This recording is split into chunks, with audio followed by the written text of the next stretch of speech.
It is that sound, which means it's another week of high school football in Cherokee County. Hello, everyone. I'm Will Cooper, joined alongside my co host, longtime broadcast partner. You know him, you love him, the man, the myth, the legend. You can hear him on Friday nights on 101.1 The Pulse. That is my good friend, Art Mosley. Art, how are you doing, my man? Coop, I'm doing good. Good, my good friend. I think that's where we should have first started off with all the accolades. That's the one that matters the most. Is my friendship, our friendship, above anything else, man. I appreciate you. It's hard to believe, Coop, that we've come to the end of the high school football season, and I can kind of tell, like this time of year, I'm a little worn down.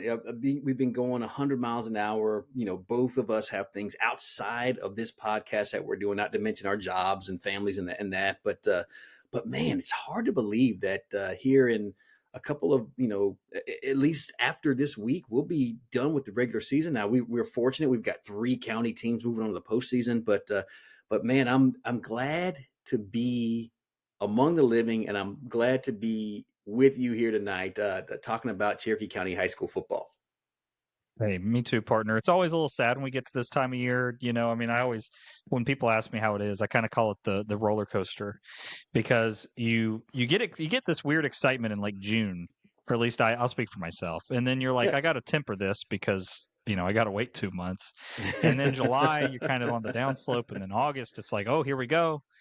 And then September is great because everybody's playing, and okay, a team lost here or there, but what does that really mean? And then October, you kind of go over that hump and you kind of start going downhill. And then late hmm October is that really downhill part because it's like we got teams that aren't going to be playing anymore. And then you get to November and that ramp starts to kind of go back up because you got the playoffs coming back. What teams are going to win? What's the matchup like? You kind of see some different teams. So we're back up on the upward swing, but definitely in late October, it's a little bit of a mental grind to get here. And I know we're feeling this way. I can only imagine how the players that actually do it on Friday nights are feeling. Absolutely. So, but Absolutely. either way, like you said, man, blessed to be here, glad to be with you, and glad to have another week to talk about. Absolutely, Coop. We've got a lot to talk about. All 6 county teams were in action last week. Of course, Etowah played Thursday. We'll talk about those. We hope we plan on having a couple coach interviews this week. We'll talk playoff scenarios. We'll do our power ranking. But before we go into that, Coop, I know we mentioned this late in the show last week. Uh, but look, we'll either do it or we won't. We will have a show. We'd love to the interview portion of it. We'd love to get our fans involved again. I know we had Riverwood Sequoyah represented a couple of weeks ago. That was awesome. Creekview, Woodstock, Etowah, Cherokee. Love to hear Yeah. from you. If we have a super fan, you can reach out to us. You can either comment on this video, reach out to us on our socials.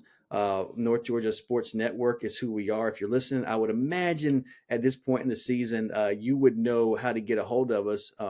You can DM us on Twitter individually. However you can get a hold of us. We'd love to hear from you and love to get you on the podcast next week. So more to come. So we're throwing out the gauntlet. This will be released on Wednesday, Thursday. So you've got Friday, Saturday, Sunday. Get in touch with Will and I some kind of way. We'd love to get you on the podcast. Get your thoughts on your team, how their season went, what you're looking forward to in the off season. We can mix it up. So there's my ask. There's my call. And again, if you know what, if River Ridge and Sequoyah want to come back, the door is always open, right? But I do want to, I want to make sure we get it extended to everyone. And we love to hear from the fans to come into our jungle and get your thoughts, get your top 10. And again, Yeah. the idea is we're not going Top to bash six, still coaches. not a top Yeah. 10, Top but yeah. six. Yeah. Okay. You know what? You're right. I'm trying to throw in like Pickens and West Forsyth and, a couple other schools here. The rules are very simple. No bashing coaches, no bashing players. And we can talk ball all you want. So anyway, there's my public service announcement, our commercial, if you will, for the broadcast this week, for the podcast this week, excuse me. But Coop, we'll go ahead and get started with our reviews. A couple of teams winding up their seasons. Our Class 6A teams, man, both took it on the chin here. We'll start with Cherokee. Fell 52-8 to Marietta. I was on hand along with Jackson Wright on 101.1 The Pulse. We had the call. A great atmosphere, first of all, at Tommy Baker for the last home game. You wouldn't tell that was a football team that had just won one game. The community really came out, and I think that to me, it's a tell of what that meant. That high school's been in existence for 70 years. You know, some people kind of call it like it's Canton's high school. It's you know, it sits right on the outskirts of downtown. A lot of history, a lot of uh, Cherokee County residents, current players have had parents or grandparents that played at the old at Cherokee High School, Tommy Baker. So you know, all the pomp and circumstance was there, but Marietta was having absolutely none of it. Coop, as they come into Cherokee, win big, 52-8. We talked a little bit about it before we came on air, but you always reference. I'm stealing your line here. HBO, help a brother out. I felt like the defense showed up in this game a little bit, Coop, but it was the offense who struggled a little bit, and maybe it was because Marietta's defense came ready to play, but not enough complimentary football for the Warriors on Friday night. They fall 52-8. Coop, your thoughts on this ball game? Yeah, I mean, just to address, kind of the emotional side of that, I mean, I growing up in the county, even for people my age, maybe a little bit younger, our parents didn't go to these other high schools because there wasn't any. Both my parents graduated from Cherokee. So even though I didn't go there, the family ties are definitely there, even for, kids that went to Creekview, Sequoyah, River, wherever, if your Mm-hmm. family's from, the area. So definitely, always felt a little history there, I guess you could say. I mean, obviously, it's the oldest high school in the county, to your point, but great point there. So, glad to see Tommy Baker sent off with a good crowd. Wish it was with a win, but not to be done. I mean, to me, in this game, Art, I felt like it was kind of Cherokee didn't do the things they normally do well. Right. Running the Mm-hmm. football was a big struggle for them. Brandon Hamilton has been that guy that gets that 60, 70-yard break, brings that rushing average way up. He only had just over 30 yards. Torrey Hearn ended up kind of picking up most of the yardage for them. And then the passing game was just not very dynamic. 10 of 22 for 119 yards from Zach Parker. It's just a tough night sledding for the Warriors on offense. I mean, when you only put up 8, obviously you kind of have to question what's happened there, and that's kind of been the case for the last couple of weeks. Art, it's the Cherokee offense has really cooled down a good bit over the last couple of weeks. So obviously from this point on, you kind of start looking at. I don't want to say look ahead, but you look at who they're bringing back, right? So Zach Parker being a true freshman, he's going to come back for his sophomore year, we would assume. You talk about Torrey Hearn, Brandon Hamilton, both those guys are going to be coming back. So for Cherokee, I think the future on offense looks really good. To your point, I thought the defense played a lot faster and looser than they have. Sometimes you can kind of see some hesitancy from that Cherokee defense. I felt like they did a pretty good job. But when your offense turns the ball over the way they have, and obviously, they just didn't possess the ball a long time. The time of possession starts to wear on you as a defense. And Marietta is such a physical football team that has really turned the corner. I know that they came into this game 4-4, but man, the way they played in the last month, I don't think anybody in the state wants to play them right now. So with that being said, I don't want to say it was super disappointing. I just think that maybe it was a lot different than what we expected from a Cherokee team that put up 50 on Lambert, or was battling North Paulding, going in a shootout there. So just a little out of character in my opinion for the Warriors. Yeah, I agree, Coop. When you mentioned Marietta, Titus Grant, 136 yards for them, had a hat trick, 3 touchdowns. Coop, that's a running back that's 5'9", 220. He's just a junior, and I don't know what his recruiting looks like right now, but this Marietta team looks like they're here to stay. Coach Cameron Duke, who came up from Orlando Edgewater to take this job at Marietta, turned Edgewater around down there in the Orlando area. But he's got a junior quarterback in Jaden Whiteside who was 11 for 16, pretty accurate, 68.8%, 141 yards, and a pass and touchdown. Carson Snipes came on in relief late in the ball game. But yeah, you talked about it. I think there are a lot of pieces coming back. Certainly the Warriors will miss a guy like Jack Rubin, their leading receiver. And Coop, he started off the game with a great reception, kind of mossed the defensive back for Marietta. But then Marietta kind of rolled coverage over to Jack and kind of really took him away for most of the game. for the Warriors. Luke Nolan, a name that again, as we get into the offseason and come back next year, he was a sophomore. He had 3 catches. I believe this is one of his most productive days. Had another catch, went for about 25 yards, but it was called back for an ineligible receiver downfield. But there's some bright spots to look forward to for this Cherokee offense.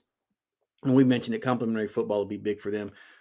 Again, Marietta's going on. They'll play for opportunity for a region title, their first in 20 years this Friday, as they'll play North Paulding, as you already mentioned, a team Cherokee really battled against. But offense did, as the weather cooled off this year, Cherokee's offense cooled off. So certainly Coach Holly has a lot of pieces to work with. I'm looking forward to seeing what they do in the offseason, his 3rd season. And again, with a quarterback like Zach Parker, who's coming back, I think the sky's the limit. They'll have a chance to develop more rapport with some of these wide receivers. And remember, Parker wasn't in fall camp, but wasn't in summer camp. He kind of showed up. I felt like a week before school started, and so he doesn't have a full grasp of the playbook. But looking and also was splitting time at quarterback and had some injuries. So looking forward to seeing that young man with another season under his belt. With an opportunity to work with Brandon Hamilton in the backfield, certainly Torrey Hearn as well. And, Cherokee can put this one behind them. Yeah, I think that's the main thing is that for Cherokee, they're kind of in that transition period, but I think that they're going to make some terrific leaps and bounds because I think a lot of these guys have a lot of talent. It's just putting it together, maybe the key for them. So I'm going to be missing some keys on defense for sure next year. So, they'll have to kind of figure that out. But at the same time, I think they'll be, at least offensively, I expect they'll get back to where they need to be. So excited to see that next year at the new digs. Yeah, in the new digs. Coop, you mentioned that. I had a note written down and I forgot about it, and I kind of want to come back to it. In Cherokee County, fantastic job they do, but putting this school together. The one nit I have with the new high school is that the home side is facing the sun. Again, here we go again. Again, the only school the engineers or architects figured out how to do right was in this county was Creekview. You just really putting your home fans, your football team at a disadvantage with that sun in your eyes. And again, I don't know I'm not an architect. I have a degree in economics, so that's a whole nother line of work. Well, So I think they wanted to keep the spirit of the late August sunburn that you would get at Tommy Baker Field still alive because the sun is so intense at Tommy Baker in the evenings, and Lord help us, it seems like you and I have done this every year. It seems like we end up at Cherokee on August 20th or 21st or something, and we're getting cooked right there. So yeah. at least we won't miss that at the new that place. part. And I think the press box will be a little bit bigger over at Tommy Baker. So excited Looks about like that. I'm interested to see. I don't know what's worse, the concrete bleachers on August 15th or the metal bleachers have been sitting out in the sun on August 15th. I think they're equally as brutal. Yeah. I don't know. Warrior Nation, good luck. Bring a seat, a stadium seat. That's all I can say. We'll have more time to talk about that. I'm looking forward next season. I don't want to look ahead too much, but I'm looking forward to seeing the new Cherokee High School football stadium up close and personal, and hopefully having a chance to broadcast a game from there at some point in my career. But Cherokee Warriors round out their season with a loss to Marietta, and they will get back to it. And again, Coop, they might have an entirely different region next year as the region realignment. I believe we'll see that late November 18th, I believe, is when GHSA will give us a preliminary look at that. I think we'll even take a look at it probably on the podcast because we normally do a postseason show. We'll probably dig into that a little bit. So, absolutely. Well, let's move on. Man, I tell you what, the Etowah Eagles had some Thursday night football, and man, they had a rough go of it. They faced a very sound, very talented North Cobb football team, and it was all North Cobb all the time in that one. And I tell you what, I don't have a breakdown of that. I just know that, man, it was tough sledding for Etowah. 70-21 the final. North Cobb kind of played like they were North Cobb. And again, I think Coach Vavra mentioned it about Walton, but when these teams show up and they have that North Cobb on their jersey, they expect to win. I think Etowah is Coach Vavra's getting there, but um, man, tough one to end the season last week at Emory Sewell for the Etowah Eagles.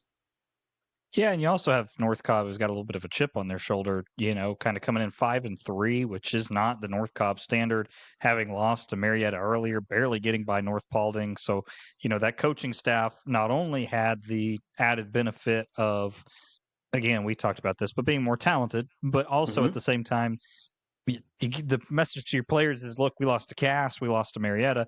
It's not like we can go sleepwalking in here, even on a Thursday night. So I think that kind of added to it. For me, I think for Etowah, it's kind of the same story. We don't have any final stats from the game, but you just kind of look at where they are this year. Did they have a better record than they finished with the last couple of years? No.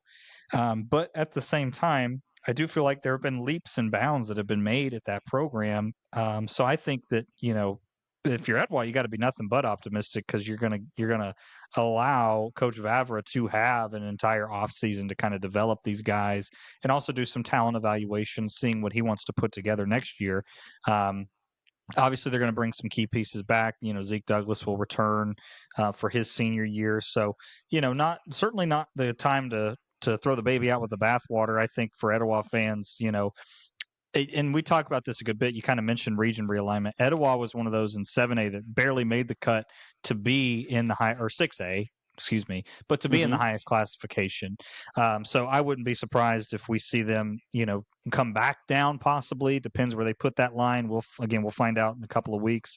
But at the same time, I still feel like Etowah is in a good spot moving forward. So tough one on Thursday night for sure. I think it's kind of lame that both of these teams had their bye week the last week of the season, and then there was a bye week for the playoffs anyway. I just the double bye week didn't feel great, especially knowing that the odds of these two teams both making it to the playoffs were pretty slim. But either way, we don't make the schedule; we just work with it. So I understand where that all comes into play. But with that being said, that's kind of my take on Etowah, and I think out of all the teams, they may have the most to look forward to out of anybody in the county. Yeah, you mentioned it. They returned their quarterback. They returned Walker Hughes, one of their top athletes on the offensive side of the football. We talked about the Caesar brothers as well that will be back, and even Coach Vavra mentioned this, Coop, in our preseason. He talked about how inexperienced they were up front. Um, so like you said, I'm looking forward to seeing the growth of this Etowah team. I think they'll be better. They'll learn how to win. I think that was ultimately, if you take a look and take a glance at their schedule early on, there were just some games in there that they did not, they just did not, could not close it out. And I think that those kind of things come back to haunt them. If they can somehow hang on against Sprayberry, somehow hang on against Campbell, that might change their future. Or could have changed the kind of some of the future outcomes if they learn how to win in certain games. Wheeler, same way, you pick up another win, or Wheeler or North Paulding, you're talking about a playoff team. That's Coach Vavra has his work cut out for him in the offseason. You mentioned he built a winner at Sprayberry, and there's no doubt he'll do it at Etowah. So Eagles fans, keep your heads up. Close out with a 3-7 record. Like you mentioned, could have been, was it better than last year or 2 years ago? It's a rebuilding year for Etowah, and we're looking forward to 2026. Already. All right. That is our wrap up on Class 6A. Coop, let's turn our attention to your favorite high school program in the county, the one that you love to goad and prod and draw their ire, the River Ridge Knights. Home game, Friday night, playing without their starting quarterback. They fall to Creekview 21-14. Essentially ending their playoff hopes. That was for both teams, Creekview and River Ridge. That was a must-have game, and I think with your back up against the wall, without your starting quarterback, and with, I don't want to say all due respect, but without your starter, without Lockerman in there, I think it just changes even with that week to prepare or knowing that he's not going to go. I think it was a tough sledding for River Ridge. They weren't able to really establish the ground game. I think, and when you know the starter, not like River Ridge is going to throw the ball 37 times anyway, but I think Creekview had a great plan for River Ridge, and they really stymied the ground game. And I'll tell you, Coop, I was getting reports from the Ridge from some Creekview fans that said, oddly, we blew some opportunity. We missed some opportunities, and the score could have been, we could have won by a couple more scores. And I think at that point, I don't know. Coach Williams is probably happy to get out of there if it was 3-0, much less 21-14. But that was a final. River Ridge falls 21-14, and they'll wrap up their season. This week with Lassiter as both of those teams try to put a bow on their season, but they have both been eliminated from postseason contention. Your thoughts on River Ridge in that game last Friday, Coop? Yeah, well, I'm now 0 for 3 in picking River Ridge games after being, You and me both. so chastised for picking against them in previous times. So I won't be making I won't let the potential upset of others affect my picks from here on out. Because as I told you off air, I did feel like Creekview would win this game, but I didn't want to be blasted for it. So Crucified. I mean, you were going to get crucified. yeah. I was. So I left it off against my better judgment again. Should have trusted my gut. I may know a thing or two about a thing or two. Look, I mean, I think for River Ridge, it was a really bad matchup to have your quarterback hurt, because one thing that if Creekview knows you're going to run the football, you're probably not going to out physical Creekview. They're going to load the box on you. They got really good linebackers. I feel like this was a linebacker game, to the nth degree, just the amount of linebacking talent across the board. Yeah, I mean, to your point, eliminated from the playoffs. It feels like River Ridge got cold at the wrong time, right? We talk about getting hot at the right time. How long can you carry that in? I feel like for River Ridge, it just didn't work out. And I don't want to say that the passing game was not there. I think Camden Cox got an 80-yard touchdown on a screen play, which is an extension of the run game, but it counts as a pass. But with that being said, I feel like that for River Ridge, it was more of it was a bad time. I mean, it was just a bad time for your starting quarterback to get hurt, because if you feel like if River Ridge's starting quarterback got hurt before the Woodstock game, which I know they lost anyway, but Riverwood, even the Lassiter game, I feel better about them being able to go in and control the physicality. But Sequoyah, Creekview, those are really hard teams to beat when you don't have that threat downfield. So with that being said, for River Ridge, kind of looking ahead to this week, against Lassiter, I think the key for these guys is, they've secured the winning season. Worst they can do 6-4. But I think for them, it's more of that pride. River Ridge kind of underwent a lot of transition last year. We had talked about this with, Grant Hollier graduating, kind of turning over a new leaf. Obviously, Camden Cox and Micah Pugh were the two that we knew of coming back, and that offensive line retained a lot. But I feel like for River Ridge, this is going to be a good way to send out those seniors. I think they will do so pretty convincingly. My predictor likes River Ridge by 20. I don't know that they can score. I think Lassiter will score, so I don't know that 20 is a fair margin, but I think they win by a couple of possessions in this one. So I like the Knights going into this game against Lassiter. Yeah, Coop, and we are still uncertain about the condition of quarterback Hunter Lockerman. He is a junior. He'll be back next year. Andrew Rowe filling in for him at quarterback, also a junior, but we've seen Rowe more as a receiving threat, essentially, and on the defensive side of the ball than really at quarterback. So future, again, bright for River Ridge. As you mentioned, they got to close out and just to kind of tack on a little bit. Yeah, you want to send, I think both of these teams want to send their quarterbacks, their senior class out with a victory. We talked about last year before. People should know it's going to be a lot of dual threat quarterback. Mitch Seaman, he's thrown for 1,611 yards, 14 TDs, rushed for 420 yards, and had another 6 TDs. Collins Price is the big receiver for Lassiter. He's got 51 catches for 810 yards and 8 touchdowns. And then Dalton Price and Bryce Kitzrow have also combined for 33 catches and just under 490 yards and 4 touchdowns. Their running back, it's been really freshman Drew McGee, 409 yards. So he's kind of complementing Seaman at quarterback in the backfield. But this is a Lassiter team that's been up and down. I think this is probably one of Coach Tone's better teams since he's been at Lassiter, being able to get the offensive production they've gotten out of this football team. I think it's a game where River Ridge once again, it's going to be, Burdette. He's going to be active. It's going to be McCarty. He's going to be active, and Harris Durazo, again, leading the team, a defensive line, a legacy player. His older brother played at River Ridge back in that 2000 season when they won that region title. They're going to have to set the tone early, and I think, as does this defense go, that front seven, as they go, I think this game goes.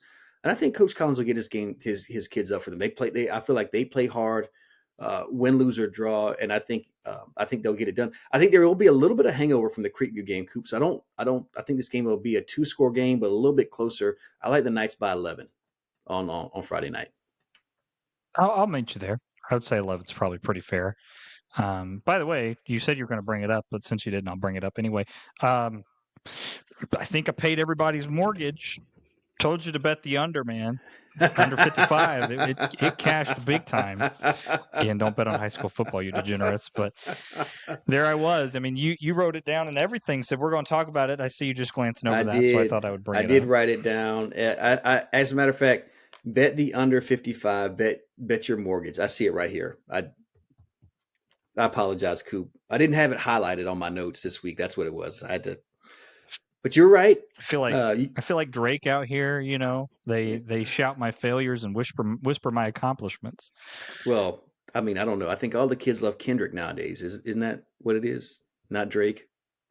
I don't know. I'm a little older than the kids nowadays. I got more grays than most people do that are 20 years older than me. So you and me both partners. So again, the River Ridge Knights will be on the road on Friday night at Frank Philman Stadium down in East Cobb at Lassiter High School. So River Ridge fans, Knight fans, get out there, support those Knights, those seniors for one last time on a great run River Ridge has had. First time they won't make the postseason in 5 seasons, so that streak comes to an end. But again, an opportunity to continue to secure. You mentioned they secured that winning season opportunity. Coop, go 7-3. That's a big number, and it's disappointing. If we were using the playoff format for 2026, River Ridge would be a no doubter in the playoffs. And so I think you do have continue with what this class has done, River Ridge Knights, and I think you guys find yourself with a season like this next year, certainly in the postseason, where I think they belong, Coop. Just tough luck in a couple of games, and tough injury. Injuries are never good, but like you mentioned, this time of the season, that's a tough one to swallow. So wish the best to River Ridge. We wish them the best of luck, and all of Knight Nation on Friday night as they travel over to Lassiter. Coop, a team that we have not, I feel like, not talked a ton about here, but the Woodstock Wolverines getting a shutout victory on Friday night over Riverwood. Now, we talked about this potentially being a trap game.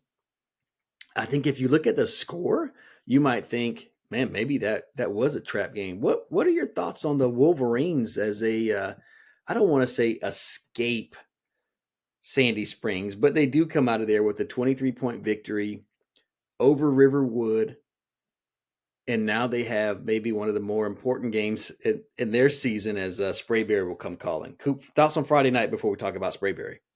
Yeah, look, like I said, right, this was going to be the trap game more than Pope and Sequoyah. Some of us might have said that last week. I don't know who would have thought that, but again, maybe I know something about something. You might know a little something, yes. With that being said, look, I mean, was it a trap game? Okay, maybe would you consider this an underperformance? But here's the thing for Woodstock: if you've noticed this year, they're not scoring a ton. Like even in the games that they really dominate, North Springs, Woodland, Cartersville, this game, Pope, they're just not scoring a ton, which is okay. By the way, it doesn't matter. You shut out Riverwood, so who really cares? You scored. So with that being said, just want to clarify that. Don't mean to be down on Woodstock or say, well, they always call a trap game for us. I don't mean it that way.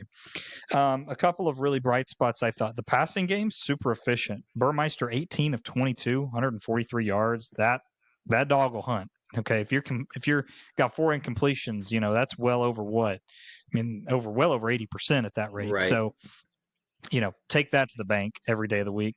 Running game left a little bit to be desired. Again, we see Trace Washington kind of having to play double duty there. I don't want to say that that's necessary per se. Xavier Murphy, Graham Burmeister did enough to help spring him, but Trace Washington, 17 carries, 136 yards. That was really big for them. So all in all, for me, I think when you kind of take a look at just the stat line in general, I really like the efficiency of the passing game. I also like that they threw it to a lot of different receivers. I've counted them up here real quick. It's 7 different targets on those passes, distributing the ball well. That's going to be key, especially against Sprayberry coming up this week. But more importantly than that, for Woodstock, they locked themselves into a playoff spot. Our 4 teams are set. It's just depending on what seeding order you get them in. So for Woodstock, I feel like that they did a good job. You're never going to hear me discredit a win, regardless of the score. So good play on Woodstock. Anything special stand out to you before we jump into their game this week? Nothing super special. I just think they went and took care of their business and then got out of there with the win. You mentioned the running game. We know it's been a lot of Graham Burmeister. He's got 687 yards on the season. And then he gets complimented again. You mentioned Xavier Murphy on the year, 317 yards. Trace Washington, 386 yards. So they're getting enough out of these other running backs just to mix it up and keep teams honest. And Burmeister's, I think – you mentioned not having a fantastic year scoring the football is River Ridge, but Woodstock, but they're scoring a lot. I mean, Burmeister's thrown for 1,788 yards, 19 touchdowns, completing 67% of his passes. So while they might not be putting up like the outlandish or outstanding offensive numbers on the scoreboard, I think they are doing a good enough job moving the ball down the field. And as you mentioned, sometimes this is not a beauty contest. It's win-loss. And, this is a team that has the same record as River Ridge, but they're going to the playoffs. So, style points don't necessarily count. Well, they will this week, Coop, for some teams. And so we'll talk about that coming up. But again, good win for Woodstock. Go take care of your business. And now you've got a Sprayberry team coming up that we've seen is beatable, a team that can be undisciplined at sometimes. But we saw that for Woodstock also. So I think this is a game that maybe with a lot of emotion, you got a very young is probably disrespectful. But if you look up and down the Woodstock roster, junior quarterback, their best receiver, a junior, their top running backs, juniors. You just don't see a whole lot of seniors in at least at the skill positions on offense. And so, what an opportunity here for Woodstock to come in here with some underclassmen who've gotten a lot of playing time to knock off a top 10 team in the state based on Georgia High School Football Daily. And I still think Sprayberry is a little bit, I don't know. I still look at that Sequoyah game and I think, this is a Sprayberry team that leaves something to be desired. You can't compare, and I'm going to do this anyway, Coop. But Transitive property warning. Exactly. Here we go. I look at what the Creekview Sprayberry game, and I look at the Creekview Woodstock game, and I think, man, they attack it differently. Woodstock's going to have to find a way to run the football effectively. I think that's one thing Creekview does. That's just a tenet of their offense. They're going to run the football, try to stuff it down your throat, and mix in the pass. We've talked about Sprayberry's fantastic secondary. They're loaded in that defensive backfield. We talked about Jordan Edmonds, Keelan Jones, Kobe Lewis, and all those guys. And then we haven't, we've yet to talk about Jaden Duckett, who maybe a little more, underwhelming this year than what we saw last year, as they were a little more wide open. But my point is Woodstock is going to have to find a way to two things here: tackle Jaden Duckett and not throw interceptions against a very talented secondary with two Power Five defensive SEC defensive backs in the secondary.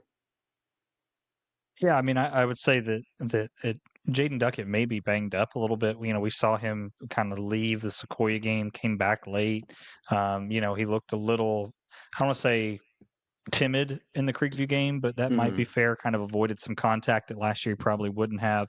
And again, if you go transitive property, it's why it doesn't make sense because you go, okay, Woodstock beat River Ridge, who beat Sequoyah, who beat Sprayberry, who beat Creekview. Like you end Right. up in a circular logic kind of way. So with that, I think the keys to this game are pretty simple for Woodstock. I think it's going to have to be a heck of a game from Trace Washington. I think running the football is going to be key for them. And he's got to play both ways. I think he's going to have to be huge in the linebacking core as well because there's not a lot of linebackers that could probably one-on-one tackle Jaden Duckett, but Trace Washington is one of them. So I mean, arguably in the county, maybe the only one who could realistically do that. So you feel good about Trace being your spy. That's probably going to have to be part of the defensive scheme, I would say. I would assume Coach Price is going to have that dialed up at a certain point. And then you've also got the idea of on offense, you're going to need to run the football pretty effectively. And I think for everything that we've seen out of Burmeister thus far, I think that they're going to be okay in the passing game. Again, had seven different players with receptions last week. I feel good about that. They've also made a lot of money getting that ball out to Trace Washington on a quick, not even a screen because it's not even really blocked for him, but more of just like a kind of an outlet play Mm-hmm. that he just gets in the open field and takes off. Xavier Murphy can do that as well. We've seen that, against Creekview, for example. So with that being said, I feel like those are going to be the keys to this game. If you want to get into the rat poison portion of this Yes, game, I do. depending on how much they win by, things can be very different. Mm-hmm. Um, so, Art, if you're ready to do this, since we're talking about Woodstock, we'll focus on Woodstock here to kind of get their perspective. Sure. So, if you just want the really probably the simplest way for Woodstock to jump from a 4 seed to a potential 2 seed, which is possible, they would need to win by 13 points. So the tiebreaker, because what happens is there's going to be a 3-way tie if Woodstock wins, because Woodstock will have lost to Creekview, who lost to Sprayberry, who lost to Woodstock. So it's circular. So they would need to win by 13 in order to secure the 2nd seed. If they win by 4-12, then they would still be the 4 seed, but they would help their friends at Creekview out because Creekview would be the 2nd seed. If they win by 3 points or less, then it doesn't really change anything from the expected outcome. Then it would just kind of be standard from there. Now, with that being said, if Sequoyah beats Creekview, D- that's really doesn't matter. kind of Yeah. it. Right. Yeah. So, everybody in Woodstock should be rooting for Creekview pretty much, I would say. Because what would happen with that is that Creekview would beat Sequoyah, Woodstock would beat Sprayberry, and you would have Sequoyah at the 3. Again, for them to be the 2 seed, there's really not even a path for that, to be honest, looking at it here. And thank you to Coach Teter for sending this broken down for us. I don't know if he broke it down or whoever, but I'm reading it from there. So from what I see, even if they win by 13, they would be the 3rd seed at best because Yeah. they would have the breaker over there. So anyway, for Sequoyah, it would mean a lot, though. I think you talk about the conversation around the playoff matchup. The difference between a 3 seed and a 4 seed with the crossover region is probably the difference between going to play Thomas County Central and Lee County. 6 is one, half dozen is the other, maybe a little bit there, but nonetheless, beating Sprayberry would mean that you're in you belong in the same conversation as the Sequoias of the world in terms of who you can go beat. So anyway, that's all rat poison. Go beat Sprayberry, beat them by as much as you can, and let the rest of it work out. And who cares about the rest of this crap? All right, Coop. So you've given them the mission. All right, you've given the benediction already, but you didn't give me a score. Thoughts on the outcome of this ball game, or do you need any more breakdown from me before you get? I feel like I know these teams pretty well. From what I can tell you, our predictor likes Sprayberry by about 21 in this game. I think that's a little heavy. Woodstock has not lost a game by that much. I mean, you think about it, barely came down to the wire against Creekview. Even the Sequoyah game, they clawed back into that game. I don't see it being 21 points. I am going to take Sprayberry, but I think by a slim margin. I'm thinking maybe a field goal, one possession, so a touchdown at most in this one. But I do think Sprayberry just has just a little extra in the tank than Woodstock does. And I think this game is going to be somewhere in that 31-27, 31-24 range. I don't see it being super high scoring. I think that plays more towards Sprayberry. But I also don't see these teams holding each other to 17, 14 points.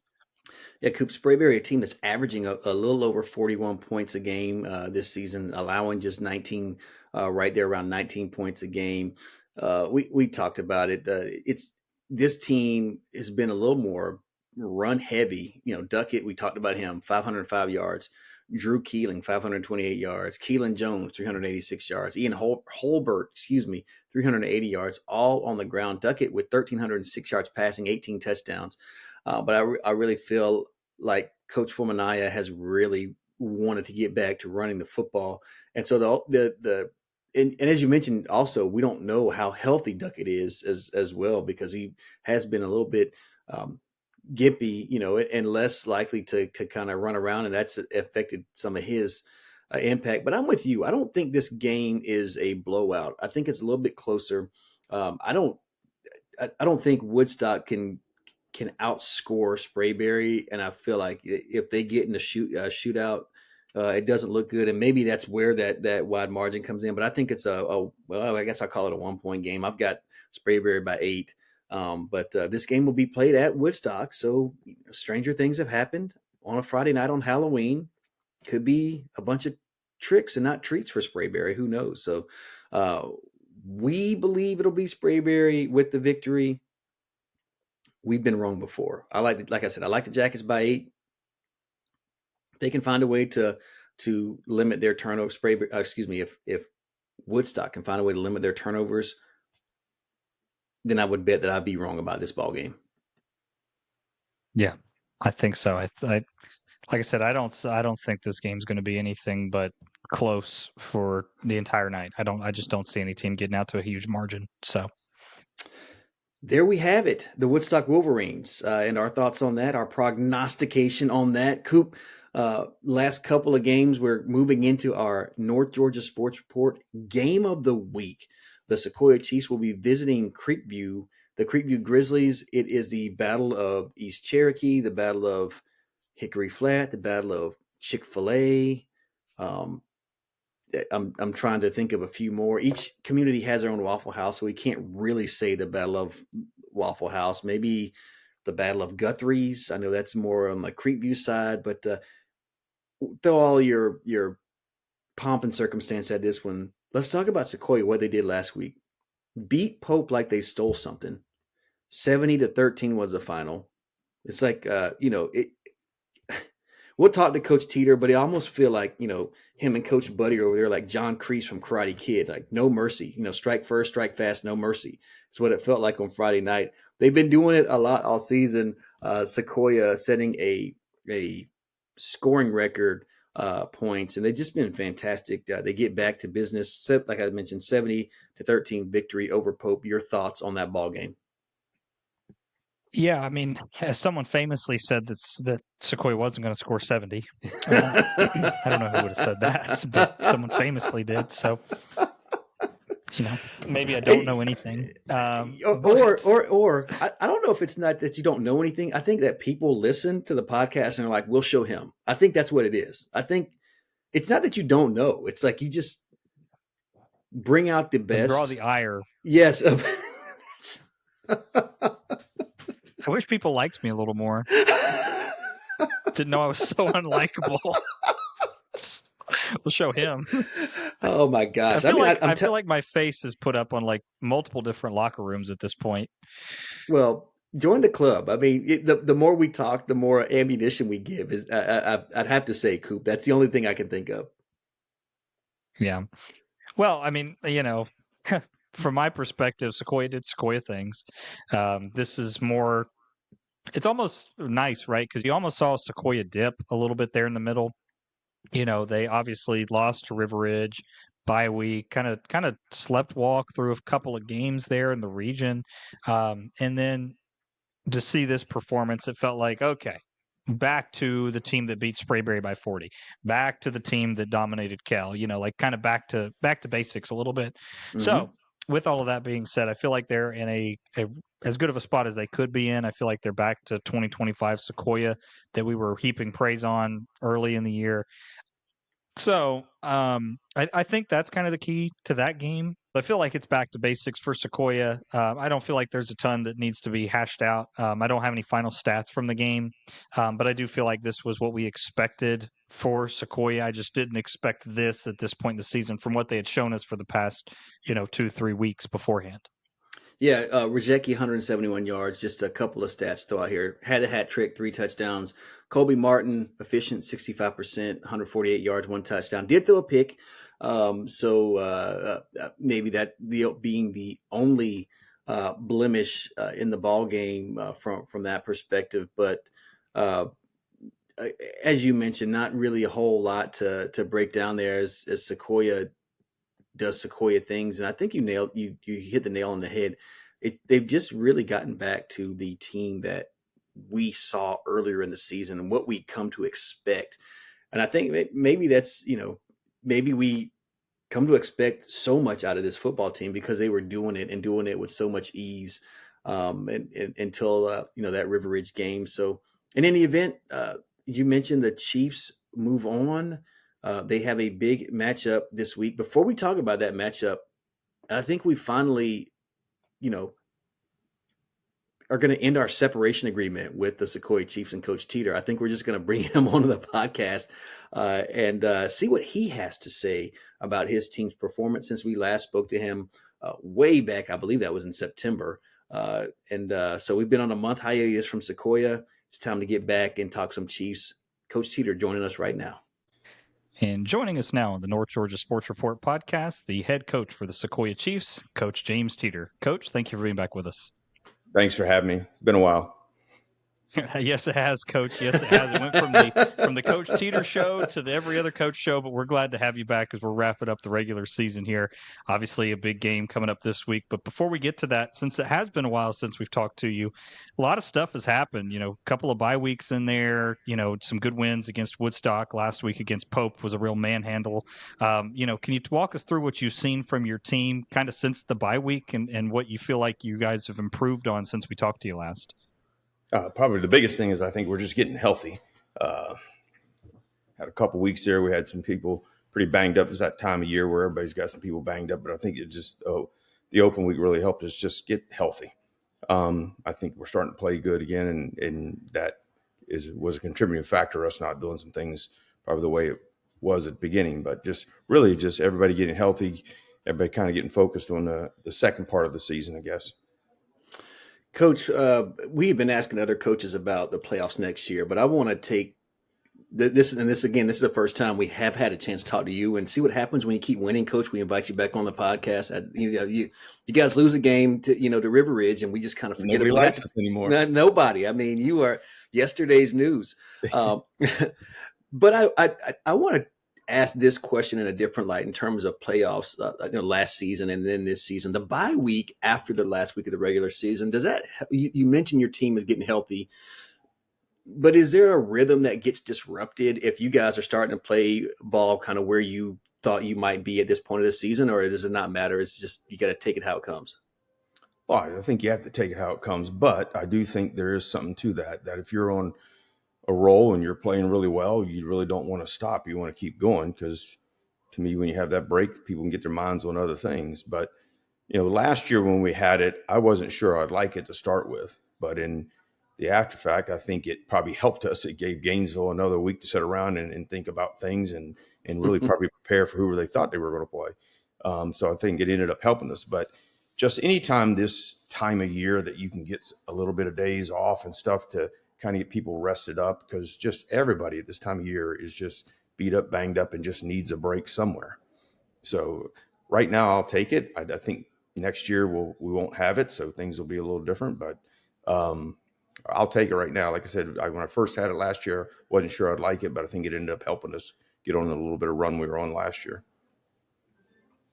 Coach, you guys are in a really unique position, and before we get into the game, kind of want to talk about the talk around the locker room, because this game coming up with Creekview, it could be the difference between a region title or a possible road trip, depending on how everything else plays out. Obviously, I would assume the message is to take care of what you can control, but do you feel like there's maybe some anxiety, or how do you prevent that kind of scoreboard watching as kind of the week goes on, and the kids focusing on what's going to happen on Friday as opposed to what you can control in your game? We've kind of talked about it for weeks, especially ever since the loss to River Ridge, that regardless of what happens or regardless of what everybody else does, we have to win out to get what our goal is. Our goal is a region championship, just like everybody else's was. So it really didn't matter. Even last week, had the result for Creekview and them been different, we still had to win out to get first. So our focus has been on that ever since the River's loss. So it hasn't been real tough for our kids. Coach, we take a look at this last regular season game coming up on Friday night. I want to ask you about your senior class. I know that you guys set a scoring record or right there with it. I mean, I think no doubt about it. Even if you guys are held scoreless on Friday, I think you still have the school record for most points per game in the regular season. Can you just talk a little bit about this senior class? Probably you know better than me, but I would imagine the most decorated in terms of wins for a 4-year period. What has this senior class meant to you and meant to this program and meant to Hickory Flat? Oh, it's just meant a lot. I mean, those kids have kind of gotten our program back to where it needed to be and winning year in, year out. It's the best class probably I've had since I've been there. And they've just done a lot to help build our culture, just keep things going in the right direction. And they understand what pressure's on them here to finish this thing out the right way and try to win a region championship if possible.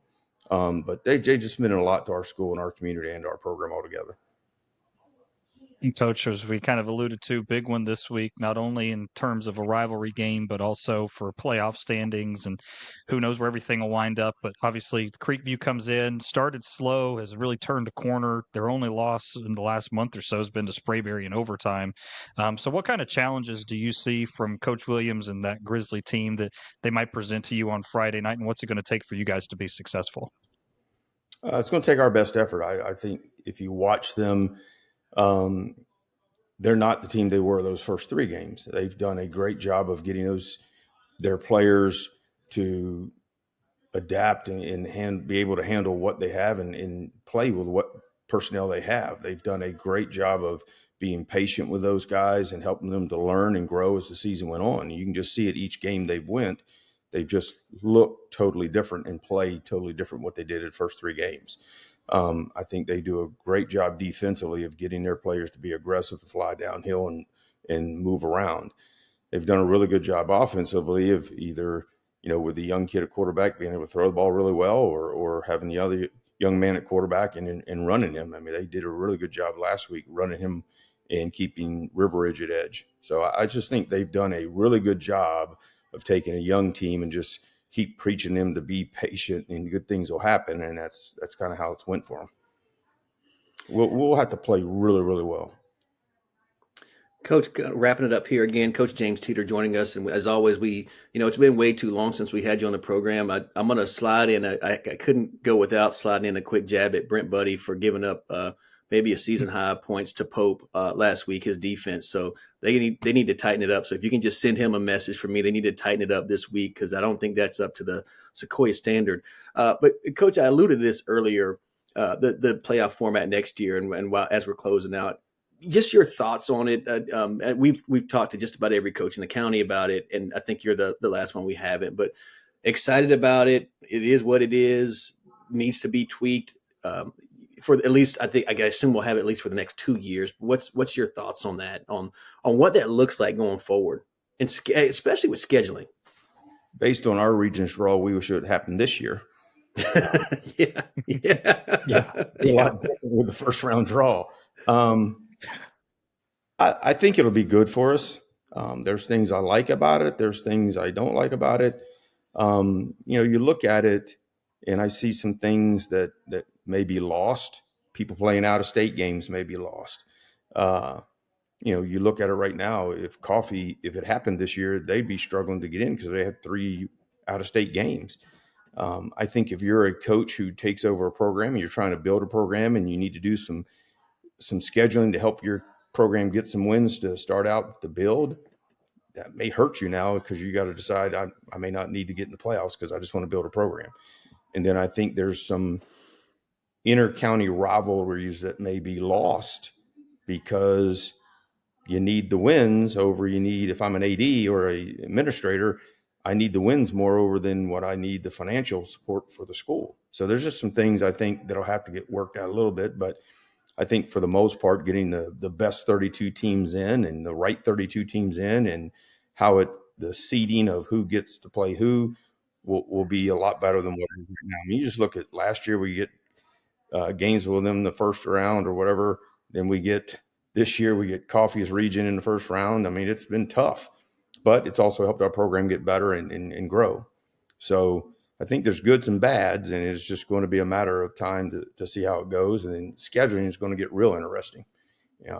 We have done a little bit of just talking to some people, but we haven't really, probably not as much as other people have, I think, already kind of got schedules kind of laid out. I haven't got anything laid out because when you've been winning, nobody wants to answer the phone. I think all in all, it'll end up being a good thing. I don't, be honest with you, with me, I don't get real tied up in it. I don't control it. The state dictates what we do.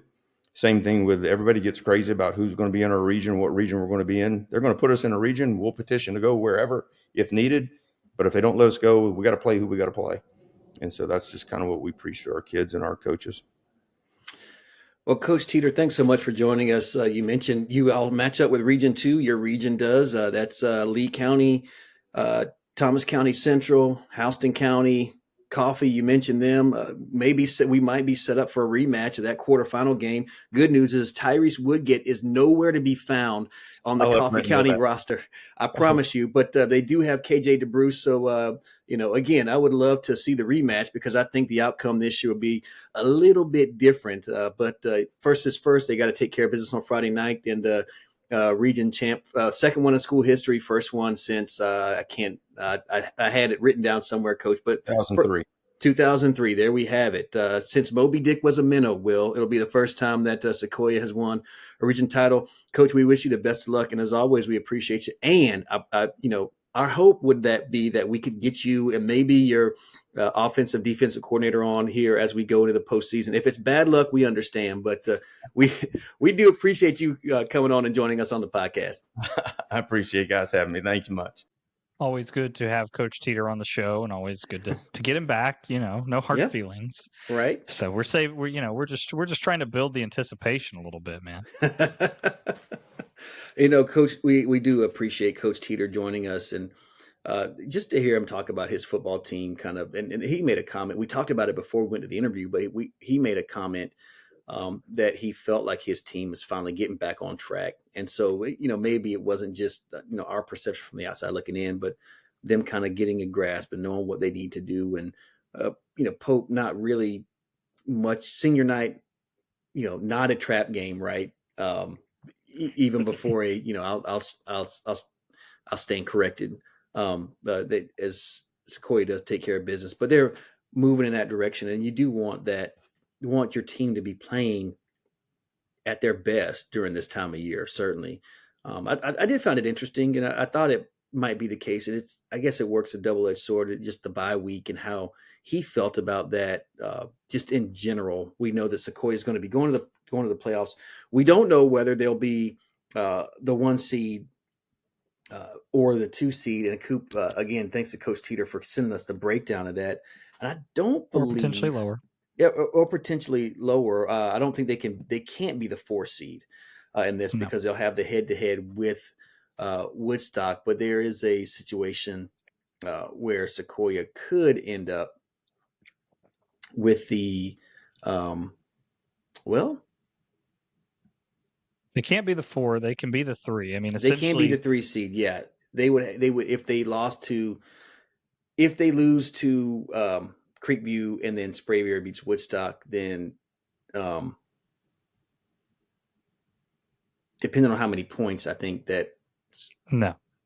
It would be straight up because Sequoyah would have 2 region losses. Sprayberry would only there you have the go. 1. There you go. Thank you. And then Sprayberry would be the 1 seed, Creekview would be the 2 seed, and then Sequoyah would be the 3 seed. So you right now you're looking at in all 3 of those teams, Sprayberry, Creekview, well, all 4 of them, because there's an opportunity for Woodstock to be the 3 seed, but Sequoyah can be anywhere from 1 to 3, depending on their outcome. The simple math is they win this ball game on Friday and they're the region champs. They've about the easiest path. They don't need anybody's help other than themselves. Sprayberry and Creekview need some help. Exactly. I mean, for Sequoyah, the key just winning and you're the region champ. So, that's kind of like we're talking to Coach Teter. They haven't done that since 2003.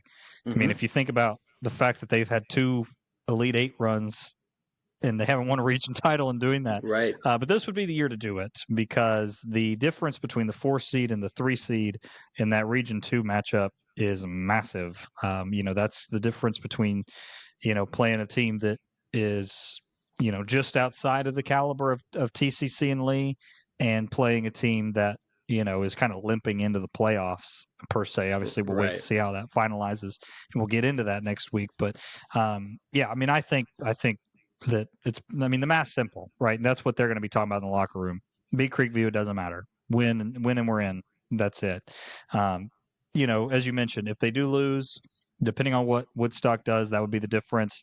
If Creekview beats Sequoyah, Woodstock beat Sprayberry, that would be the best situation if Sequoyah lost because they'd be the 2 seed. Creekview would be your region champ. If Creekview beats Sequoyah and Sprayberry beat Woodstock, then Sequoyah would move down to 3.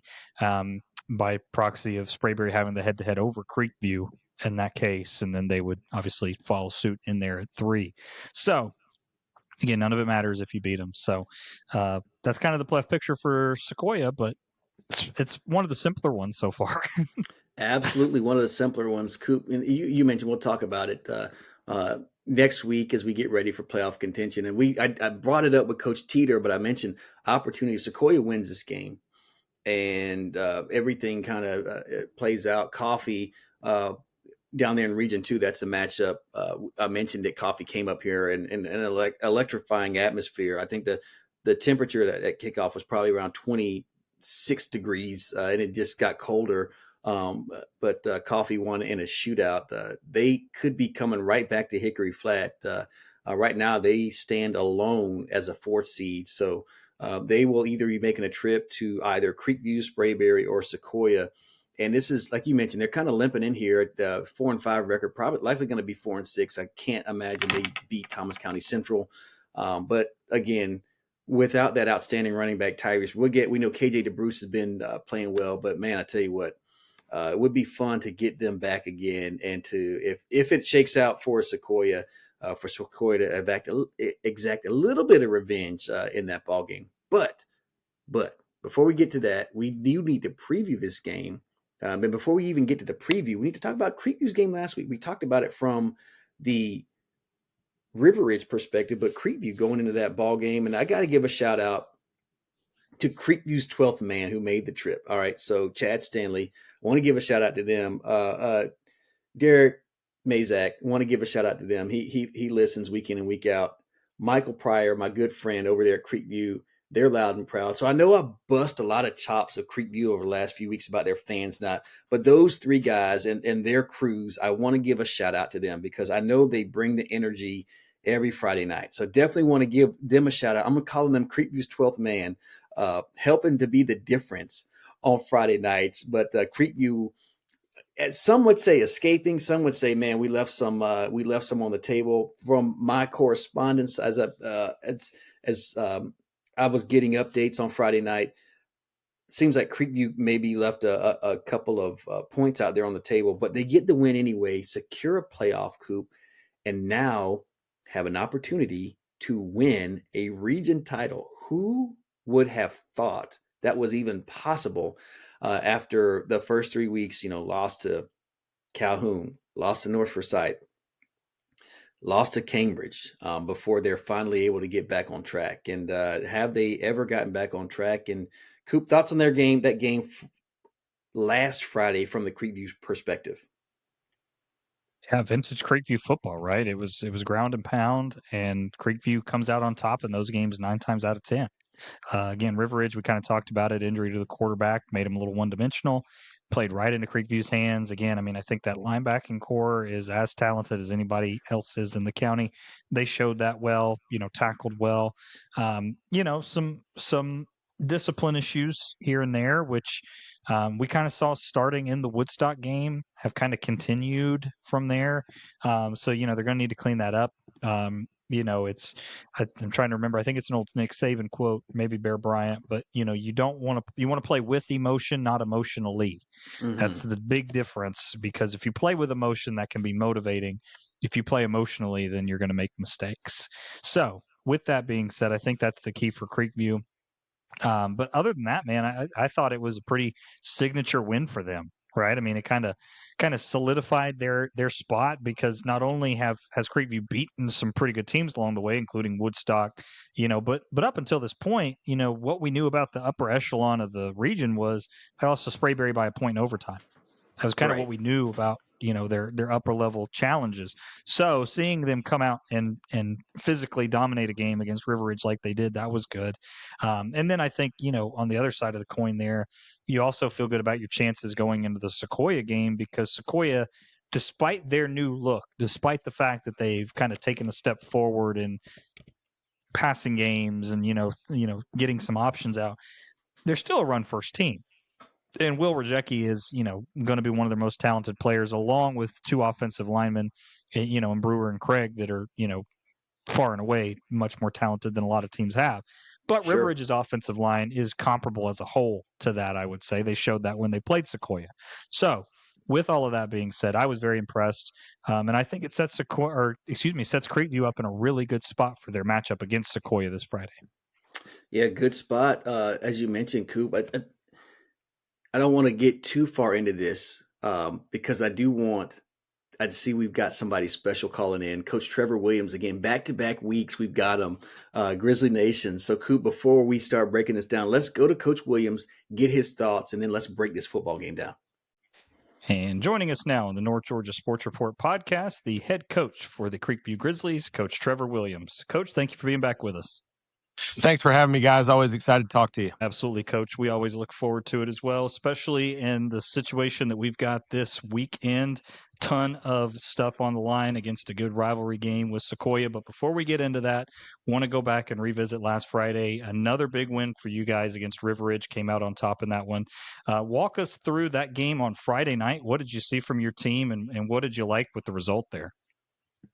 Yeah, I mean, obviously the results on the scoreboard are great, and we're excited to get a win against a quality opponent. I've spoken at length about how much respect I have for Coach Collins and the program that he runs and how they do things, and had some great effort, man. Defensively, just phenomenal. Those guys over there, Coach Chip Martin, my defensive coordinator, had his guys ready to play, and that whole staff. And to be able to control the line of scrimmage and control their rushing attack the way we were was phenomenal. And then, offensively, able to run the football at times very well, and opportunistic after a couple turnovers to get some points out of it. But to be honest with you, weren't super happy with some lack of discipline things, lack of focus things, penalties kind of got in the way and kind of made it a tighter game than maybe it needed to be. Coach, you mentioned that tighter game. One of the things I've had some correspondence on the ground down there in River Ridge, and it sounds like Grizzly Nation did show up and show out. So I won't chastise them this week. But a couple of correspondents I had said, we should have beat River Ridge 35-14 or whatever it was. And of course, as a pundit that I am, I kind of roll my eyes and say, yeah, okay, whatever. But Coach, that hasn't really been a problem for your team, penalties and the like. Is that an easy fix in this week coming up against your opponent? And I know that the opponent not necessarily matters about those penalties and the discipline, but how do you fix that in 5 days before a big game? Yeah, it's a fine line because I think you have to play this game with passion and energy and emotion without being emotional. And I felt like at times we got emotional Friday. Um, we had some miscommunication issues with some formations that cost us timeouts. So some of that's procedural and easy fix, and then some of it's just being able to keep your head about you in a heated moment. And this week, obviously, with a rivalry game, that's something that we've talked about. But we want to find that line for sure. Coach, when we kind of take a look back at the season overall, I know I spoke to you last week about how your passing game had improved week over week, and that was good to see.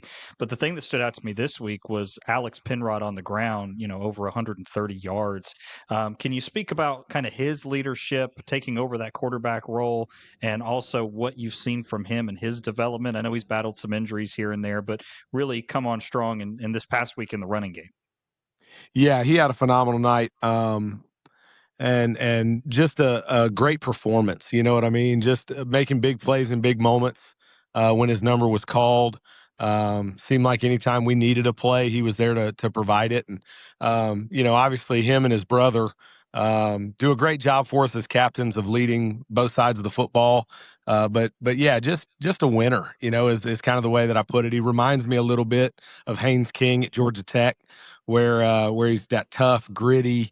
And then when the game's on the line, you want the ball in his hand. But, he's got to continue to distribute the football. And we've got some weapons at the skill spots that have to continue to get involved. So we're excited about, obviously, the performance that he had, but really the offense as a whole moving forward. Coaches, Will alluded to this earlier, and we've last couple of weeks we talked to you. We've kind of alluded to it as well. Your team's kind of turnaround, completely looks like a completely different football team than the first 3 or 4 games of the season. I wanted to ask you about your seniors. I know you mentioned Alex and Austin Penrod. They've been great. We talked about Mason Munn a ton. We know how special he is to this group. Some other seniors you can mention. I'm going to start you off, Coach. I'm going to give you softball. One of my favorite Creekview Grizzlies, Colt Davis, who is probably, I think, at sometimes maybe an unsung hero in the special teams as your place kicker and kickoff specialist. But can you just tell us about what this senior class has meant to Creekview and what they've done to help either uphold the standard and then leave their legacy on this program? I think obviously Colt's phenomenal. I think he averaged 38 yards a punt on Friday night when we did have to punt in flip field position. He actually had a touchback from the -40. I didn't know we needed a directional kick from 60 yards out to keep it out of the end zone, but sure enough, he did. But that list goes on and on. Carter Cundy at outside linebacker, who battled injuries a year ago and really as a sophomore as well, has had a phenomenal year. Journey Cowart on the offensive line. You want to talk about toughness and grit and physicality. He weighs about, 205 pounds, but he throws all 205 pounds at you every snap. But I think the thing that stands out about this senior class is 2 things more than any other. Number one, of the 22 seniors, only 13 of them have been 4-year players for us. So the 13 that have stuck it out, and they struggled at times in middle school, early 6th and 7th grade, 8th grade kind of turned it around. Had a decent freshman year, and then obviously got it rolling as sophomores on JV. But those guys that have stuck it out and bonded together as close as any group I've coached. But if you had asked probably other people about this senior class, they would have probably said things like, that's a rough class or this, that, and the other. But man, inside of our locker room, the leadership they provide and the joy they play the game with is refreshing as a coach. And then the other side of that is just the unbelievable human beings they are. I mean, all 22 of them are high character, high academic, just phenomenal young men that I'm proud to call Creekview Grizzlies and proud to be associated with. Coaches, that kind of leads us in seeing that senior class take the field at least 2 more times because you guys are locked into the playoffs now with your win over River Ridge, but 1 more regular season game coming up against Sequoyah this week. Obviously, Sequoyah has kind of been the standard in the region for the last couple of years. They come into this game with only 1 loss. What's it going to take for you guys to be successful on Friday night, and what do you need to see from your team and the challenges that Sequoyah might present to them? Yeah, very similar to last week. It's going to take a 48-minute football game of focus and effort and execution and discipline. Obviously, there's not a lot of holes there, right? They're a very complete football team in all 3 phases. Offensively, obviously, you got the offensive lineman, the tight end, the running back, quarterback, wide receivers. The list goes on and on. But defensively, they're long, they're athletic. They get after the quarterback well. And then I think maybe one of the most overlooked parts of their program is the special teams. That kicker they've got's really, really good and does a nice job. And so there's not a lot of holes. So you got to kind of, they make you earn everything you get, and you got to go execute and do those things. But for us, the formula doesn't change. It's hopefully you can run the football on offense, run the clock, be opportunistic and play really good defense and special teams and make it a game into the fourth quarter and give yourself a chance. Coach, I know we don't want to wax poetic here, and you still have plenty of football left to play in this season. But what does it mean to you for if you kind of summed up this entire season to this point?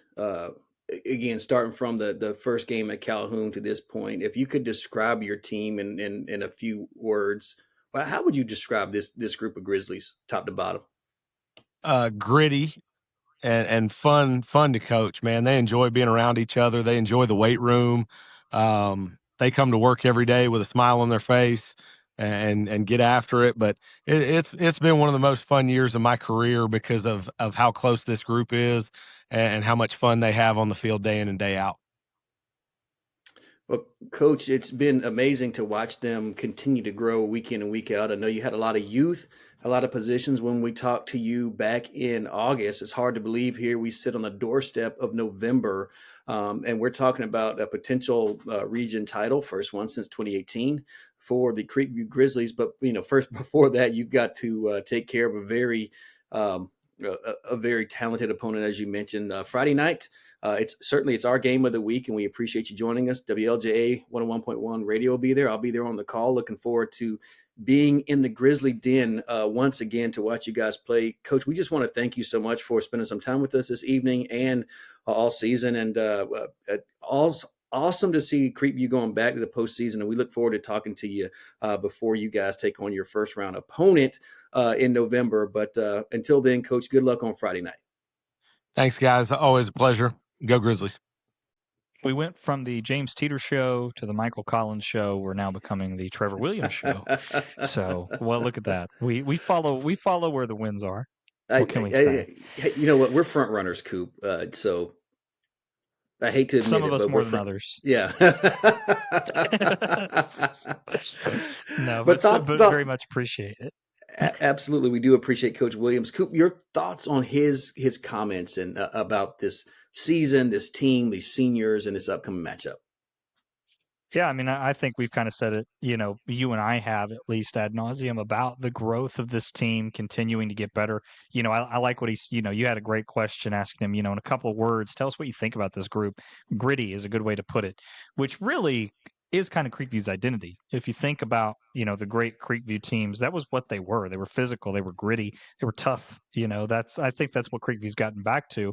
And that gives you an edge, especially in a game coming up this week, at home against Sequoyah. I think that really kind of plays into what Creekview's good at, right? Those colder games that you get to the fourth quarter, everybody's a little beat up, everybody's a little bruised up. It's been a physical game to this point. You trust the gritty guys to get in there and do that.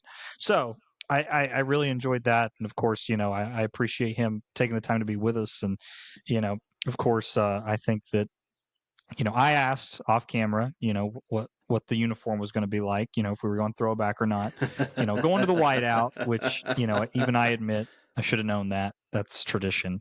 But it should be a great atmosphere over at the Grizzly Den. I'm excited to hear you guys on the call because I know that'll be a great game because the Battle of East Cherokee has been, it seems like in the years that we've been doing this together, Art, it seems like this game determines so much in terms of playoff seeding every year. Yeah. Every year, one of these two teams is trying to get past this other one to claim a region title or something like that. So looks like another great one on tap. Yeah, and you mentioned this every year, Coop. Last year, a game where Creekview was pretty much eliminated from playoff contention, but could play the role of spoiler, and Sequoyah had to claw and scratch to get a 7-point victory over Creekview. You know, the series has been it used to be lopsided. I think it's getting back to a little more equal here as Creekview leads 11-6, but there was a while it was all Creekview all the time for a long time. And in the last 3 seasons, I believe 3 seasons, it's been the Sequoyah Chiefs who've come away victorious. So, you know, it's been a very interesting little rivalry here between these two football teams that are only separated by about 7.5, 8 miles down East Cherokee Drive. So I'm certainly interested in taking in this matchup. I'm excited to be there. I think Coach Williams, as you mentioned, has a gritty group. That's a great way to describe that. A playmaker at quarterback who had more, you know, I don't want to say they abandoned the pass, but I think they attempted like 6-7 passes on 8 passes on Friday night and went exclusively with the run. We saw Mason Munn, we saw Travis Vines, we saw Carson Lott along with Alex Penrod back there. And I think ultimately, and I know Mason Munn is in there at linebacker, and Carter Cundy is a guy that we've talked about before. But man, this is kind of a no-name defense that's just been getting it done, and true to that grittiness that Coach Williams talked about. So I don't think this is not a Creekview team that's going to dazzle you with 49 points a game. I think they're going to try to make this a low-scoring kind of slobber knocker type, black and blue type game where it's down to the last possession or last 2 possessions. And can Creekview convert and score when they get the ball in the red zone? I think that was a little bit of an issue last week. Coach Williams talked about that, just missing on some opportunities and being sound and disciplined all the way around. And if they can do that, and I think not just them, whatever team can do that will come out victorious. I don't think this is a game that Creekview is going to beat. They're not going to beat Sequoyah. And I know every time we say they're not going to do something, I don't think Creekview is putting up 41 points against this Sequoyah's defense. And so I think they'll need to find a way to slow down Rizeki, force Colby Martin to make some passes, and then stop Colby Martin from running the football, because I think that's where he's very underrated running the football. And we know he's going to play baseball at Georgia Tech. So it's not like, you know, he's this fantastic dual athlete quarterback, but he's also a guy that makes plays. So you've got 2 quarterbacks that make plays for their football teams. You got, a stable of running backs. Creekview does it. They do a little bit different ways. They have a stable of running backs where Sequoyah leans on Rizeki. But ultimately, once again, the team that makes the fewest mistakes, commits the fewest penalties in this game will win. So they've got to each team has to keep their emotions in check, and then we'll let the chips fall where they may. Coop, I think that this is a really good Creekview football team that's come a long way. I think that Sequoyah has a few more dudes, and I know that Creekview is going to be gritty, but I believe that Sequoyah wins this one by a couple scores. I like the Chiefs by 15, 31-16, 32-17, something like that. Yeah, the Cooper Predictor has Sequoyah as a 31-point favorite. They would have it a 40-9 win for Sequoyah. The over-under 49 is not a bad number. I don't hate it. 28-21 is probably a pretty realistic score. Are you betting the mortgage, look, though? I mean, No. Nope. Wouldn't say that. You know, maybe bet your Halloween candy fund on it. Okay. You know, there you go. If you're riding with us, but 49, I would go under. Mm-hmm. If that's the line that I'm setting, I would lean under. You know, but it wouldn't shock me if it comes out to be 31-28 either. Sure. To your point, I don't see him scoring 40, but 21 feels like what Creekview's going to score to me. I don't know why. I think they've scored 21 a bunch because if you think about it, they've scored 21 at Woodstock. They scored 21 last week. I feel like 21's their number. So It's like maybe that is Creekview's magic number. Coop, they're averaging. Give me a second. They're averaging 23.5 points a game. So 21. Yeah, you mentioned 21 against River Ridge, 21 against, 28 against Woodstock, 28 against 28. Riverwood. So, who knows? Who knows? Who knows? Yeah. I mean, so for me, I think this game's going to be physical. I think it's going to be a classic battle of East Cherokee Drive. I think it's really nice that it's being played at the Grizzly Den for Creekview fans. I think that's super key. They're going to need to be there, be loud. To your point, everybody put your phones down. Come be a part of the experience. Wear your white. If you're a Creekview fan, you should also be wearing your Woodstock underwear because you need the Wolverines to help you out a little bit if you want to claim the region title. Really simple dynamics for Creekview in this one. If you beat Sequoyah, you get a home playoff game. End of story. That's it. If you beat Sequoyah and Woodstock beats Sprayberry, then you're the region champ. So there you go. You would need a little help from your friends down the road. If you lose to Sequoyah and Woodstock beats Sprayberry, it would be the point differential again. If you're really, don't even worry about it. I mean, for the sake of Creekview fans, if Woodstock wins by 3 points or less, then that would put Creekview as the second seed, so that would work. If Woodstock wins by 4-12, that would also work. If Woodstock wins by 13, that works as well. Again, Woodstock wins, you're in there. I think the thing for Creekview is that you certainly want Woodstock to win regardless of everything else. The point differential, right? Yeah, it guarantees a home playoff game. It's just the region title, if you beat Sequoyah, is then dependent upon Woodstock beating Sprayberry. So all of that out of the way. To actually get into the matchup of this game, since we've been kind of dancing around it, I feel like for Creekview, this is a game that's really going to either prove or deny what we've kind of been noticing, right? And that's the continuous growth of this team. Right. And I would say the turning point for that was the Lassiter game, but then the Woodstock game kind of reinforced that for me. So I think they proved that with Woodstock. They're willing to take that next step. They're there now. This is kind of the final test there. I think for me, the biggest question is going to be, are you capable of stopping everything that Sequoyah throws at you? Because they're going to throw a lot. I mean, we've seen them develop so many things out of those formations. So many, they're just as comfortable going up under center, running out of the I formation with a tight end and, 12 personnel as they are of, going wide with 3 split out wide. So it's going to be a difficult thing for that. Linebacker's going to have to play incredibly well. That front's going to have to get a little bit of push against a very talented Sequoyah offensive line. Offensively for Creekview, I think this is going to be like a time of possession clinic, because both these teams are going to try and limit the possessions of the others. So I think that's going to be key. So limit the explosives, control the line, all the cliches you're used to hearing. If you want my prediction, again, Cooper Predictor picks Sequoyah by 31. I don't think it's that high, but I do think Sequoyah wins this by 10. I would say somewhere in that 31-21 range feels right. I just don't know. Again, I don't know how Creekview scores more than 21, famous last words, but I also don't know how Creekview holds Sequoyah to 21, famous last words as well.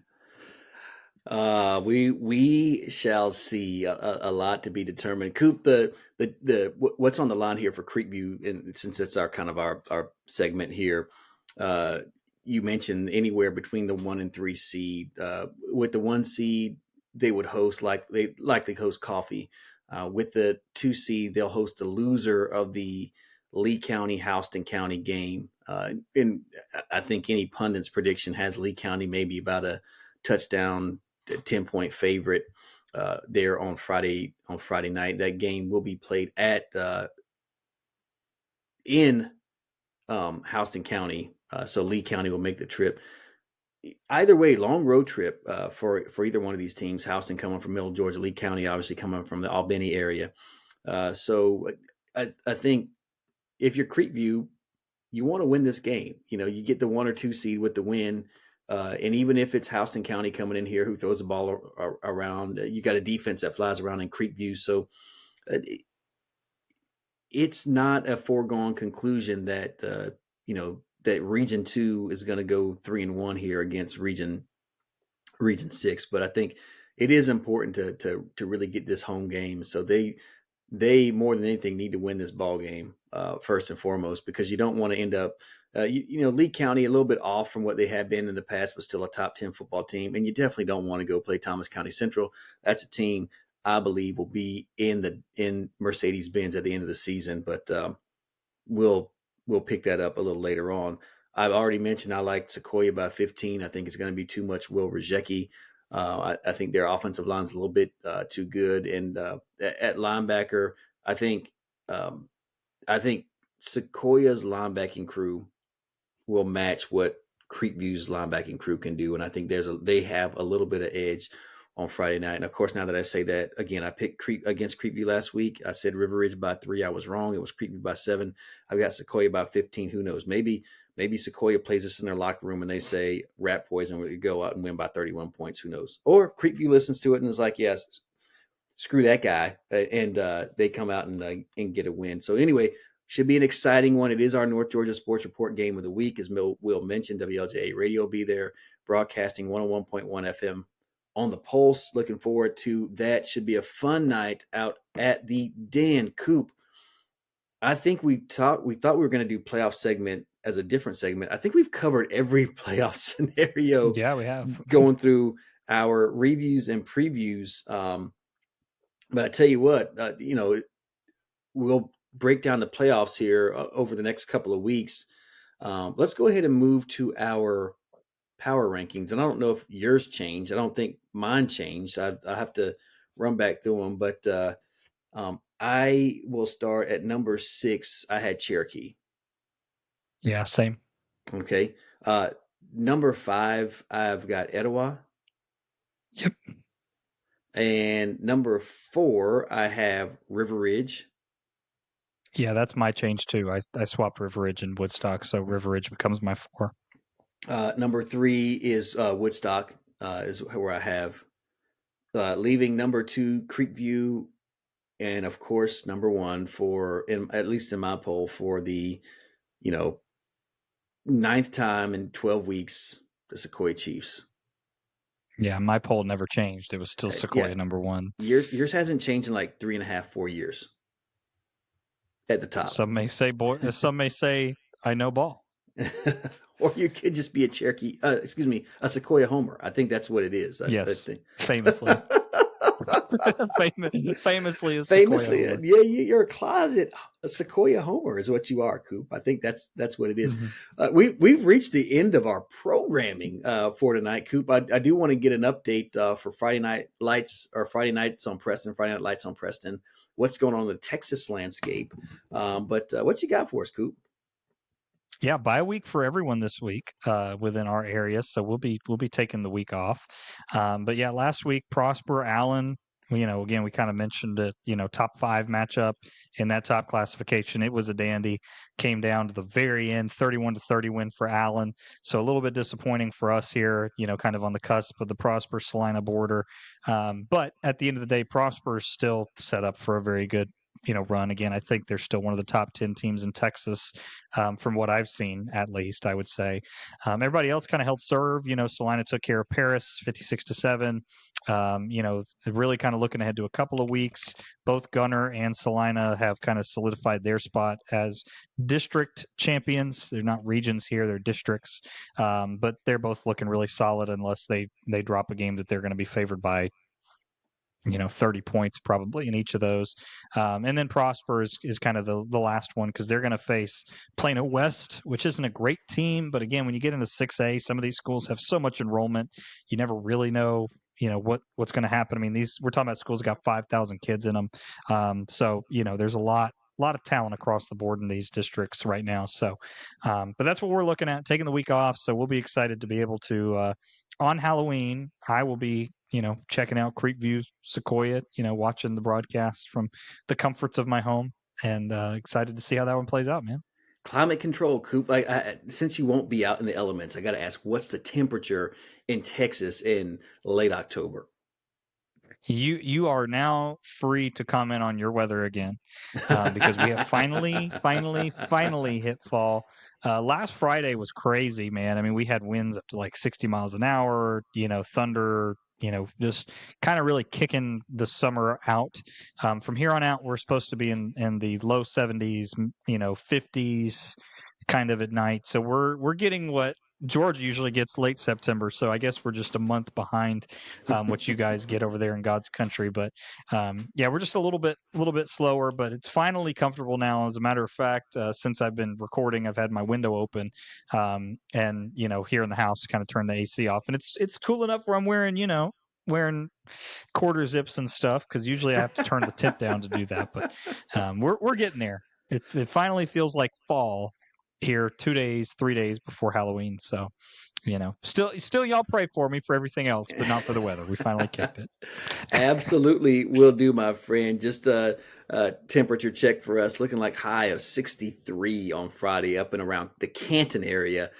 Coop, I know the game will be over long before this happens, but as you know, when the sun goes down at kickoff, that temperature drops a good 10 or so degrees. Low on Friday night, 37. Again, everybody should be home by then. Trick-or-treaters should be over, but low on 37. So we're getting to be that very crisp time of year.